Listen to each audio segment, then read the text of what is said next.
repaso de lo que fue tal vez el peor castigo que tuvo la Argentina que, en términos de corrupción, que es el kirchnerismo, que es una matriz básicamente, una matriz replicada de lo que fue en Santa Cruz Néstor Kirchner y Cristina Kirchner y Julio De Vido, que también viene de ahí, y Lázaro Báez, llevado a nivel nacional. El kirchnerismo fue, más allá de un gobierno o de 4 gobiernos, porque fueron uno de Néstor, 2 de Cristina, uno de Alberto y Cristina, que es todo lo mismo. Alberto Fernández fue jefe de gabinete de Néstor Kirchner y de Cristina Kirchner.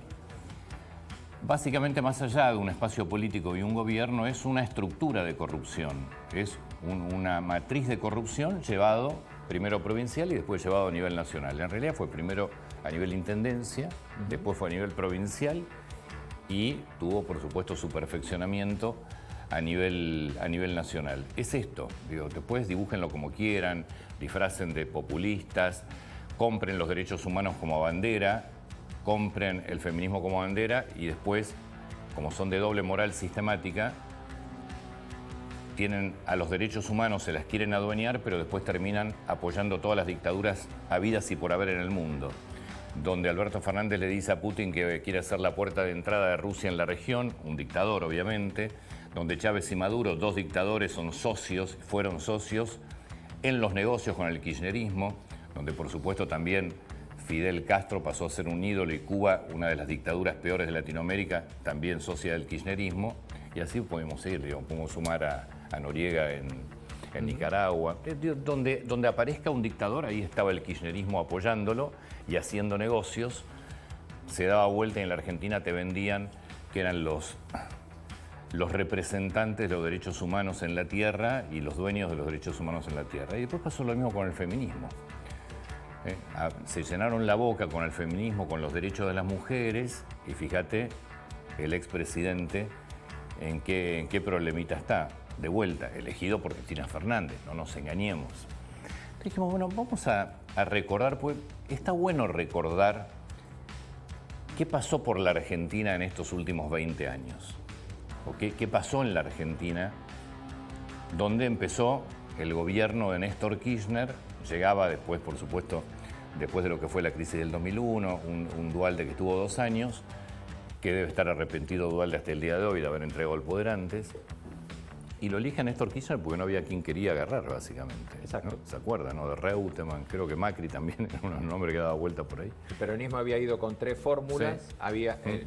Duhalde decidió que tenía que frenarlo a Carlos Menem de cualquier manera y optó esto, que era lo que le quedaba. Ganó Néstor Kirchner, en realidad ganó Menem la elección. Sí. Había una segunda vuelta donde todos los números lo daban perdiendo, por eso se baja. Y Néstor Kirchner asume con el 50 o el 60% del gabinete de Duhalde, empezando por Labaña, el ministro de Economía. ¿Tardó cuánto Néstor Kirchner en traicionar a Duhalde? ¿1 mes? ¿2 meses? Los ministros de Duhalde tardaron horas en traicionar a Duhalde. Y ahí empieza esto que para mí es, yo creo que acá lo define muy bien Victoria Villarroel, la tragedia de la Argentina, por lo que implica en materia de corrupción lo que instauró el kirchnerismo. La primera gran causa es Skanska, ¿se acuerdan? Primera gran causa de corrupción. Estamos hablando de las causas que llegaron a la justicia, porque por supuesto de haber, digo, hasta en el papel higiénico deben haber robado, pero lo que llega a la justicia es lo que vamos a ir repasando y seguramente nos vamos a olvidar de alguna.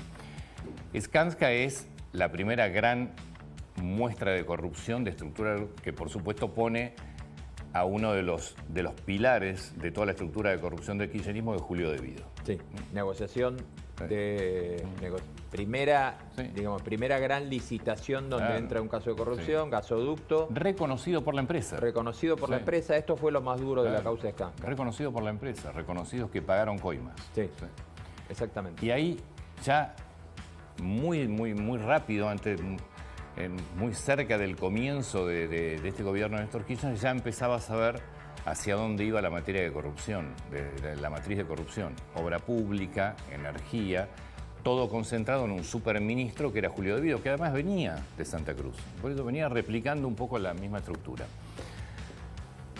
Y después empiezan a aparecer, no está hecho en un orden cronológico, pero vayamos recordando. Los Sauces. Sí. Causa, recordemos que Los Sauces es Sauces.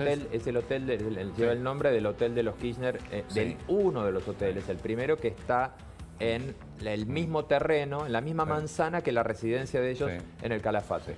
Un hotel que creo que hace muchísimo tiempo que no se usa, que es el más chico de todos. Los Sauces y Otesur. Y Otesur. Son dos causas similares, Sí. donde en una son inmuebles de oficinas que se alquilaban y en otra son habitaciones de hotel. Exactamente. Acá lo que se investiga es lavado de dinero, es la utilización, entre otras, primero enriquecimiento ilícito, además lavado de dinero, pero lo que es la utilización de un negocio más viejo que la humanidad, que es utilizar hotelería para lavar dinero. Hotelería e inmuebles. Inmuebles. Que se considera que además disfrazaban el pago de favores, coimas o como quieras llamarlo, de obras públicas, resoluciones, licitaciones, privatizaciones que se le dieron a las empresas que formaban parte o que alquilaban los inmuebles o las habitaciones. Por caso Lázaro Báez, que alquilaba habitaciones en los hoteles de los Kirchner a 600 kilómetros de las obras que tenía. O Aerolíneas Argentinas. O Aerolíneas Argentinas. Para que la tripulación de Río Gallegos hiciera y durmiera en un lugar que estaba a 400 kilómetros del aeropuerto. Sí. No, una cosa impresionante, pero miren lo que es, ¿no? Digo, mirá, bueno, dólar futuro, esta causa te diría que es la menos complicada. La menos complicada, sí. Tiene un elemento económico, sí complicado, penal más liviano, porque se vendía dólar en un momento que se vendía dólar a futuro en un momento que a precio de mercado se sabía que ese no iba a ser. Pero digo la menos complicada porque en todo caso lo que vos podés acá juzgar es la inoperancia del ministro o del presidente del Banco Central en el momento. Pero era una operación de mercado, si querés. Mal hecha, era una operación de mercado. Sí, que tenía como finalidad, si querés, intervenir en el mercado financiero, pero era una operación de mercado. La ruta del dinero acá, que es un nombre periodístico de la causa, es desde el punto de vista de lo pornográfico una de las más notorias porque es la causa en la que se investiga la forma en la que se cursaba todo el dinero de todo este tema, que está, sobre todo los Sauces y Otesur, ¿no? Igual la deben recordar, es el video que publica Jorge Lanata en su programa. Sí, claro. Es el de la rosadita. El de la rosadita, la máquina contando billetes, el bolso, recordemos el video del bolso que lo arrastraban porque era tan pesado que no se podía. Los viajes en vuelos privados, en vuelos privados donde se subían bolsos. Los aviones de Lázaro Báez.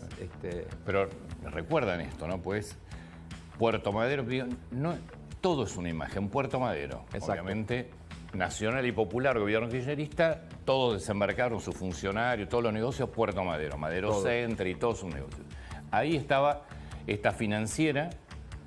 Ahí aparece el nombre de Fariña, el Ascar, ¿se acuerdan, no? El video donde se lo ve, está el Rossi. El Rossi. El ex marido de Ileana Calabró. Está uno de los hijos de Lázaro Báez contando plata y ahí se descubre, esto lo publica Jorge Lanata, una investigación fantástica porque termina esto estallando en todo lo que fue las sociedades que se arman en Panamá,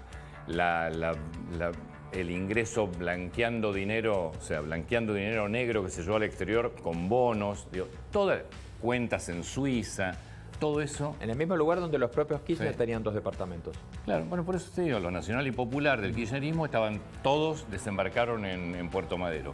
Esta causa es una de las causas centrales de la corrupción kirchnerista.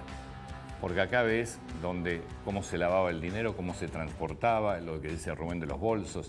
Bueno, una de las imágenes del video es los bolsos, arrastrando los bolsos. Y después todo lo que vino, y sobre todo con la declaración de Fariña, cuando fue Fariña contando, ¿se acuerdan, no? Cuando empezaba a contar. El arrepentido.